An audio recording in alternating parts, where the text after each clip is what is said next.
रसवा घोरी घोरी बोलिया बलम बोलले। रसवा घोर घोर बोलिया बलम बोलले। रसवा घोर घोर बोलिया। हे जी सासू जी के बोलिया कैसन लागेला। जैसे फूटही थरियवा खन खन लागेला। रसवा घोर घोर बोलिया बलम बोलेला। रसवा घोर घोर बोलिया। हे जी ननद जी के बोलिया कैसन लागेला।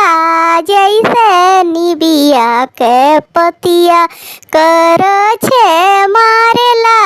जैसे निबिया के पतिया कर छे मारेला। रसवा गोल गोल बोलिया बलम बोलेला। रसवा गोल गोल बोलिया। हे जी जेठानी जी के बोलिया कैसन लागेला। जैसे काली मरीचिया जहर लागेला। जैसे काली मरीचिया जहर लागेला। रसवा घोल घोल बोलिया बलम बोलेला। रसवा घोल घोल बोलिया। हे जी देवर जी के बोलिया कैसन लागेला। जैसे पेड़ा मिठाई रसगुल्ला लागेला।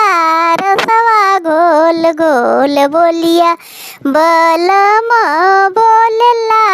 रसवा घोल घोल बोलिया बलम बोलेला।